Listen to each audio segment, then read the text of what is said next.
If you've ever watched JTV, you hear us talk about rhodium over or gold over a lot. This is a process called plating, which is a type of coating where one metal is applied over another metal. But why should you care about this process? And does the type of coating matter? Jeweler Misty Marcus led us into the jewelry shop to explain the process and why this is such an important step in finishing jewelry. Misty, it's so good to see you. Thank you so much for stopping by. Good to see you, thank you. So tell us a little bit about the different types of jewelry coating. So some different types of jewelry coating you may have heard of. Overlay, vermeil, just regular plating. There's electroplating, there's splash. Those are the main ones. So what is the difference between the different types of coating? Is it the thickness? Are there other factors? Mostly it's the thickness, though, I should say. With plating, it's just sort of like it's gotten a lot of different names. Okay. How long you want to leave it in the solution will matter a little bit on what it ends up being called. And does it impact the appearance at all?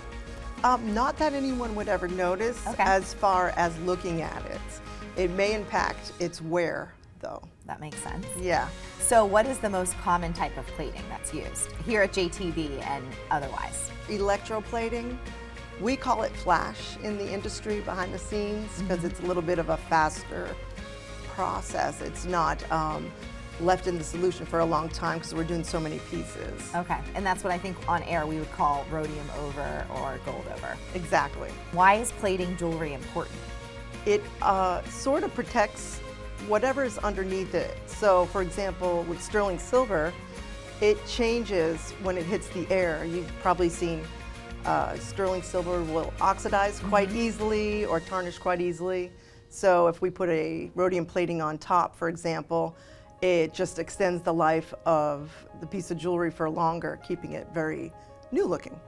One of the things that I was really surprised to learn is that sometimes gold is actually plated. Can you explain a little bit more about why this is beneficial? White gold is usually the gold that is plated. You will sometimes see yellow gold plating. It's not as common.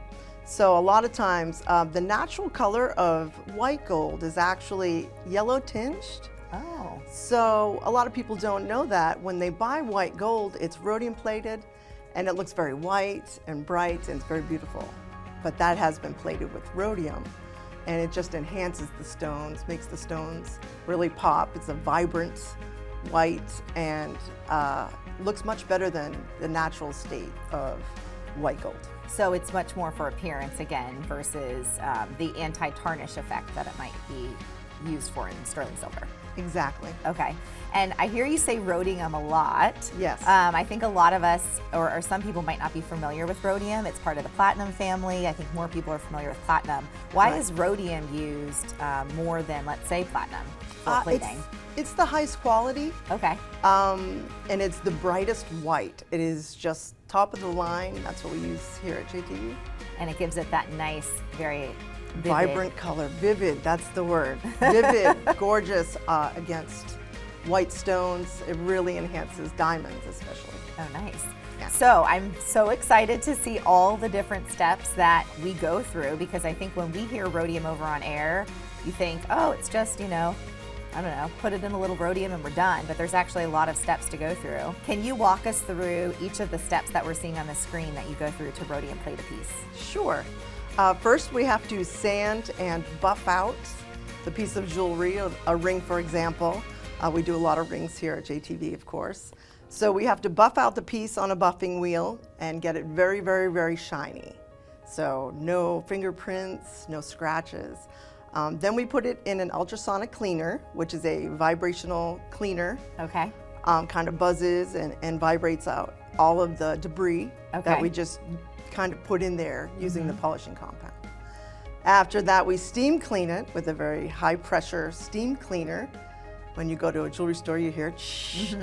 That's the one. Everyone gets excited. We sell some of them on air, actually. They're terrific. Buy one today. Those are great. They will just shoot out, almost like pressure washing a house. I was thinking about this the other day. It really just does the job. It's high pressure steam in it, and that's powerful. So we steam clean it. From there, we immerse it in a bath, a liquid bath that has positive and negative electrical currents, yes, attached to an anode, which makes the acid in the bath that we're using, I'm getting technical here, Yeah. react and help clean out even more oils maybe from either the steamer or the cleaner. I'm surprised they haven't introduced that to spas, but continue. Great idea. So 4 steps so far, and we haven't even gotten to the rhodium plating. Right. So after the electro cleaner, it gets rinsed in distilled water. After that, we put it in what we call an activator bath, which is an acid bath Okay. mixed with distilled water for 1 minute. You must do it for 1 minute. And again, just another cleaning step. It's another cleaning step. Then it is rinsed again in distilled water. Yeah.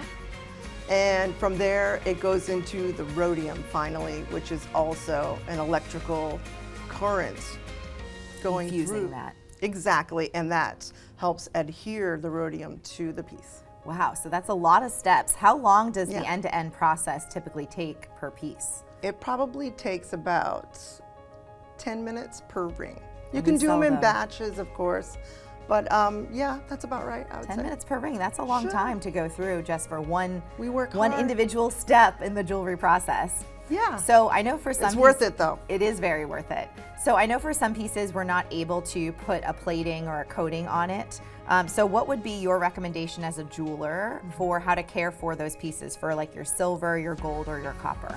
I definitely recommend a polishing cloth, which is impregnated with material that de-tarnishes when you rub it onto the piece. Okay.